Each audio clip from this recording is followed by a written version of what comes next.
Bonjour, bonjour. Notre parasha cette semaine est parashat Vayeshev. Et ça raconte l'histoire de Yaakov qui retourne après 20 ans en exil.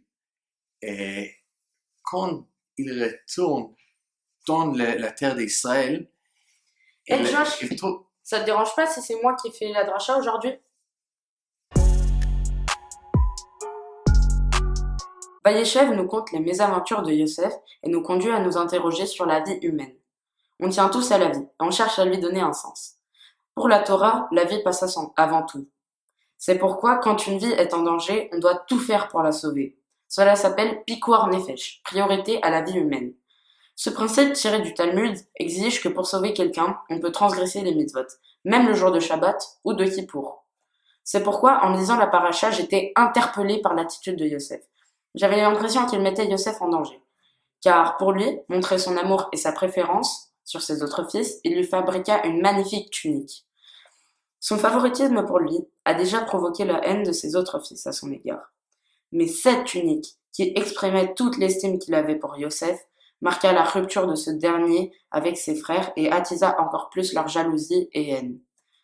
Et comme Caïn, qui dirigea sa colère contre son frère Abel, car il ne pouvait pas se prendre à Dieu, les fils de Jacob, par leur hostilité, se sont pris à Yosef, montrant ainsi à leur père qu'ils protestèrent contre sa discrimination. C'est peut-être la raison pour laquelle, quand ils se débarrassèrent de Yosef, ils trompèrent sa tunique dans le sang d'un agneau, pour faire croire à leur père qu'il était mort, mais surtout pour lui signifier que cette même tunique qui les a séparés est devenue la cause du drame de Yosef.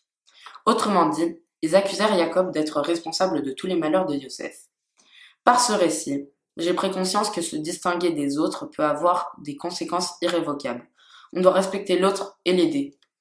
Je pense que même si Jacob préférait Yosef, il devait être plus vigilant avec ses autres enfants et se montrer plus discret.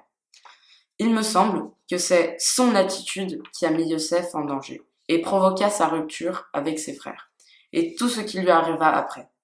Son favoritisme flagrant pour lui nous enseigne que l'amour ne peut en aucun cas remplacer la justice.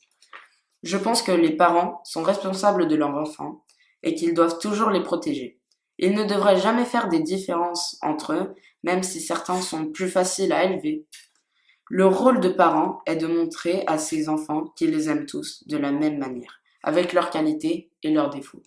Un midrash raconte qu'un élève de Rabbi Akiva tomba gravement malade, et personne ne lui rendit visite, sauf Rabbi Akiva, qui le soigna, le lava et mit de l'ordre chez lui. Quand l'élève guérit, il dit « Rabbi, tu m'as rendu la vie ». Belle leçon de morale.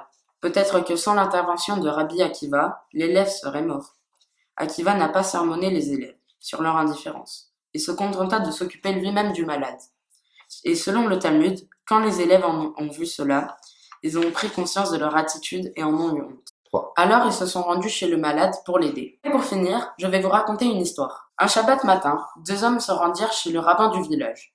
« Rabbi, un âne est tombé dans le puits, que faire ?»« C'est Shabbat, répondit le rave, on n'a pas le droit de travailler. »« Mais Rabbi, c'est votre âne qui est dans le puits, que faire ?»« Vous avez raison, c'est une question de vie ou de mort. Allez, et sortez l'âne du puits. » Merci d'avoir regardé la vidéo. Si vous avez aimé, mettez un like et abonnez-vous.